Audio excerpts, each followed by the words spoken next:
नमस्कार, मैं हूँ लीला। स्वागत है आपका हमारे चैनल में। आज का विषय है अधिक मास की इन 7 तिथियों पर आप 5 दीपक जलाएं। आपके घर में धन की कभी कमी नहीं आएगी। आप तो सभी जानते हैं कि अभी अधिक मास का महीना चला हुआ है और यह महीना बहुत ही विशेष और महत्वपूर्ण है। इस अधिक मास में करने वाला एक ऐसा खास उपाय है जो कि अगर आप लोग कर लेते हैं तो आपके जीवन में दुख और समस्याएं, रोग और बीमारियां दूर हो जाएंगी और भगवान शिव जी भोलेनाथ जी का आशीर्वाद आपके घर परिवार पर होगा। ये उपाय सिर्फ इस अधिक मास में ही करने का है और 7 तिथियों पर ही करना है। ये अधिक मास की 7 तिथियाँ ये हैं जब आपको ये उपाय करना है। नंबर 1 पंचमी तिथि, नंबर 2 अष्टमी तिथि, नंबर 3 एकादशी व्रत, नंबर 4 प्रदोष व्रत, नंबर 5 अमावस्या तिथि, नंबर 6 पूर्णिमा तिथि, नंबर 7 मासिक शिवरात्रि व्रत। ये 7 तिथियाँ अधिक मास में 2 बार आती हैं, परंतु अमावस्या तिथि, पूर्णिमा तिथि और मासिक शिवरात्रि व्रत सिर्फ एक बार आता है। अधिक मास की 7 तिथियों में से किसी भी तिथि पर आप ये उपाय कर सकते हैं।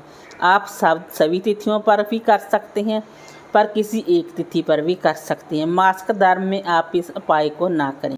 इस उपाय को सबसे पहले आपको एक थाली में 5 दीपक तैयार करने हैं, जो कि दीपक आप आटे के भी ले सकते हैं, धातु मिट्टी के भी ले सकते हैं। इन 5 दीपक के अंदर आपने लंबी बाती लगानी है अगर आपको लक्ष्मी प्राप्ति चाहिए, और शुद्ध देसी घी गाय का ही डालना है। ये 5 दीपक आप अपनी एक थाली में रख लीजिए और अपने घर में जो आपका घर का मंदिर है वहाँ पर जाकर बैठ जाइए। अब इन 5 दीपक को आप अपने घर के मंदिर के पास में बैठकर ही जला लीजिए। अब आप इस थाली को उठाकर जिसमें आपने 5 दीपक रखे हुए हैं, इसको ले जाकर आप अपने मुख्य द्वार पर आ जाएं और इसके बाद आप अपने मुख्य द्वार के बाहर की साइड इन 5 दीपक को एक साथ लाइन में जलाकर रख दीजिए। जब भी आप दीपक जलाएं तो दीपक के नीचे आसन अवश्य लगाएं।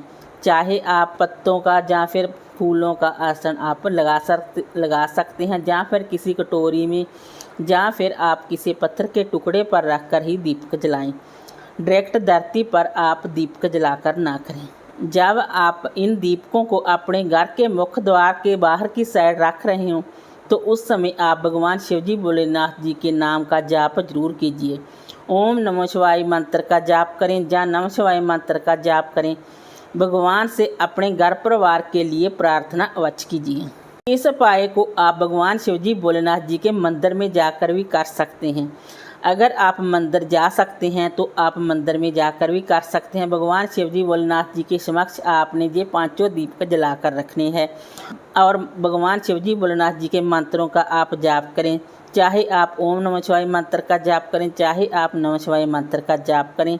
इस तरह आप शिवजी भोलेनाथ जी के मंदिर में जाकर भी इन 5 दीपकों को जला सकते हैं और इस उपाय को कर सकते हैं। या फिर आप तुलसी जी के पौधे के पास भी इस उपाय को कर सकते हैं। मतलब कि इन 5 दीपक को आप इन दोनों स्थानों पर भी रख सकते हैं।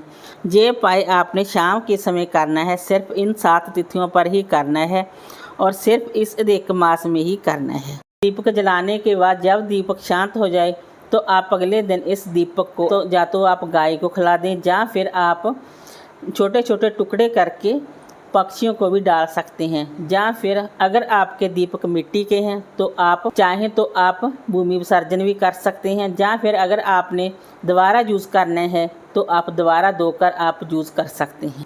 अगर आपका धातु का दीपक है तो उन्हें तो आप दोबारा यूज़ कर ही सकते हैं। अभी आप तुलसी जी के समक्ष दीपक जलाएं तो दीपक थोड़ा सा हटकर ही जलाएं। गमले के बीच में दीपक को ना रखें, क्योंकि अग्नि की तप से तुलसी के पत्तों को नुकसान पहुंचता है। इसलिए जब भी आप तुलसी जी के समक्ष दीपक जलाएं तो थोड़ा सा हटकर जलाएं। अगर आप घर पर शिवलिंग पर इस उपाय को कर रहे हैं तो आप शिवलिंग से थोड़ा सा हटकर ही दीपक जलाएं। वीडियो अच्छी लगी हो तो लाइक कीजिए, शेयर कीजिए, सब्सक्राइब कीजिए। Thanks for watching this video.